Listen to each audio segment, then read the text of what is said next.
Next, in current electricity, we take the vector form of Ohm's law, यानी scalar form तो आपने पहले study किया V equal to I R जो scalar form होता है।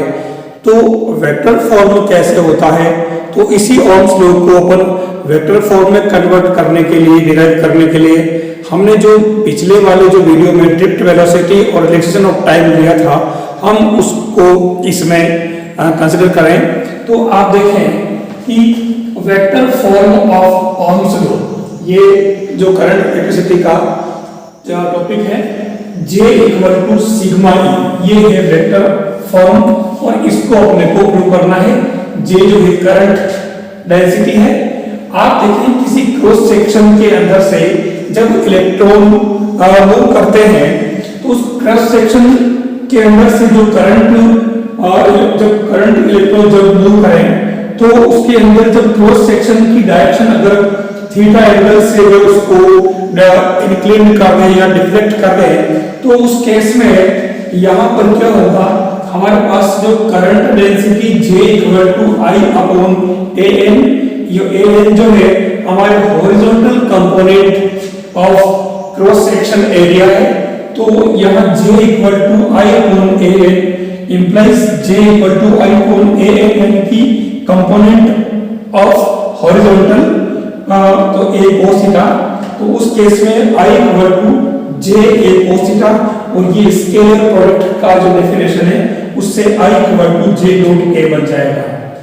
आप देखें अगर हम इसमें if E is the magnitude of electric in a conductor of length L, यानी L लेंथ के अंदर अगर कोई मान लो इलेक्ट्रिक फील्ड अगर जो है E माने, यहाँ इलेक्ट्रिक फील्ड है FEI, तो यहाँ इलेक्ट्रिक फील्ड E अप्लाई करने के बाद में जो L लेंथ के अंदर अगर पोटेंशियल डिफरेंस आपके पास में क्या हो जाएगा अक्रॉस उस जो L लेंथ का जो आप क्रॉस सेक्शन ले रहे हैं, तो कंडक्टर ले रहे हैं, उसके दोनों ही टर्मिनल पर potential difference V equal to EL होगा।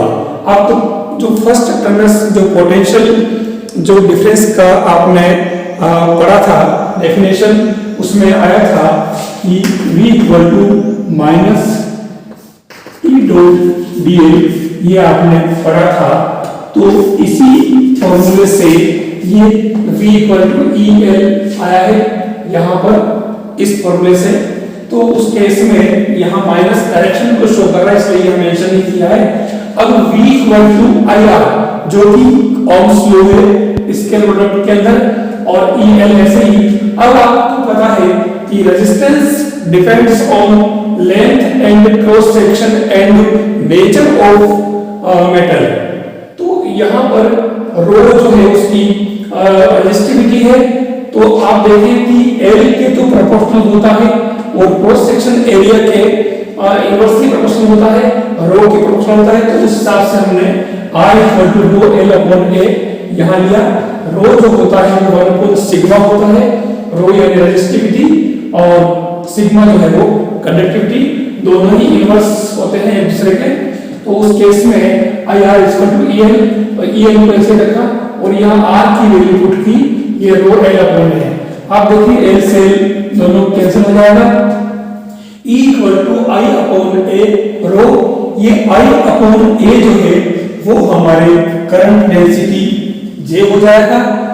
आप देखें यानी करंट डेंसिटी J जो है क्या है, L लेंथ के अंदर यानी A क्रॉस सेक्शन एरिया के अंदर अगर करंट I है तो यूनिट क्रॉस सेक्शन एरिया में यूनिट स्क्वायर यूनिट के अंदर कितना होगा 1 अपॉन A। ये जो होगा करंट डेंसिटी J, आप इसको इस तरीके से समझ सकते हैं।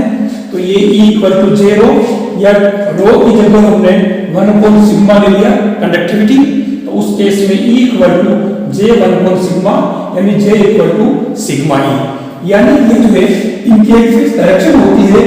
आपने ड्रिफ्ट वेलोसिटी के अंदर देखा, उस जो क्रॉस सेक्शन कोई कंडक्टर होता है उसके अंदर जो इलेक्ट्रॉन अगर मूव करते हैं तो एक फिक्स डायरेक्शन में वो मूव करते हैं ई के अगेंस्ट, तो उनकी डायरेक्शन फिक्स रहती है। इस वजह से इसको डायरेक्ट जो है वेक्टर फॉर्म नाम दिया है। यहाँ मतलब जो है ये ई और आर आप देखें कि इसके पैरेलल है, तो J equal to sigma E, ये हमारे वेक्टर फॉर्म आ जाएगा, which is the vector form of Ohm's law. It is equivalent to the scalar form V equal to IR। तो ये इस तरीके से आप इसको समझ सकते हैं, काफी इंपॉर्टेंट टॉपिक है ये। थैंक्स।